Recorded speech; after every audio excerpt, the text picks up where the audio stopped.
J'aborde aujourd'hui un sujet qui est lié à l'énergie, mais c'est son utilisation qui diffère. C'est la transmutation. Cela consiste à changer l'énergie de la matière en une autre énergie.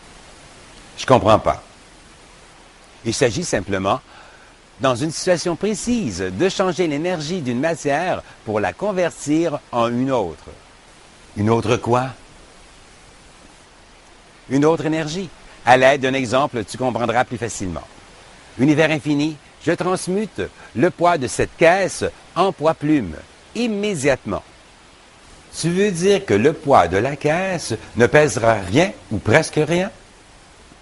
Non, pas exactement. Le poids de la caisse sera toujours le même en matière, mais en énergie, il se transmutera en un poids acceptable pour ton corps et tu déplaceras la caisse avec facilité, sans forcer de manière excessive. C'est bon pour tout, même pour les sacs d'épicerie. Quand je pense aux personnes âgées qui doivent souvent se déplacer avec des sacs trop lourds pour elles. Quand tu les verras, tu pourras le faire pour elles. Ce n'est pas une prise de pouvoir? Non. Dans un pareil cas, c'est rendre service. C'est tout simplement être gentil. Aurais-tu d'autres exemples? Je ne vois pas bien comment je peux utiliser la transmutation. Bien sûr, pour quelqu'un qui veut perdre du poids, il peut transmuter les calories qu'il mange en une autre énergie. C'est-à-dire, univers infini, toutes les calories que je consomme, je les transmute en énergie de vitamine C.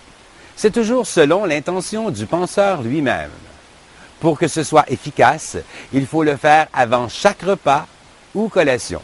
Il faut cependant être très sérieux dans la démarche. Il est évident qu'une personne qui dévore comme un ogre triche avec l'univers qui donnera le revers de la médaille, comme on dit. Comment ça, lui donnera le revers de la médaille? La loi du retour existe toujours. J'avais oublié. Là où la transmutation est très efficace, c'est lorsque tu entends des ragots sur ton compte et que ça te blesse. Ces raconteurs ne sont pas justifiés et tu n'étais pas là pour te défendre. Tu es blessé, tu as de la peine et tu en veux à la personne qui, hypocritement, parle derrière ton dos.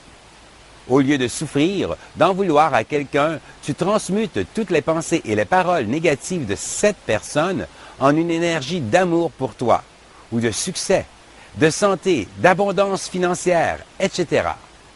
Dans un pareil cas, je dis qu'il faut se faire plaisir afin de remplacer la souffrance occasionnée par les on-dit par une énergie qui te fera plaisir. Ça ne changera rien. Ce qui est dit reste dit. Oh oui, ça change quelque chose. Tu ne seras pas meurtri par toutes ces histoires et par leurs conséquences. Tu y seras indifférent et tu t'en moqueras. Le mal est quand même fait. Tu as raison, mais ton attitude sera différente. De plus, tu bénéficieras des effets de l'énergie transmutée et tes souffrances seront inexistantes. Ce sera tout pour aujourd'hui. J'y reviendrai dans la prochaine capsule pour plus d'éclaircissements.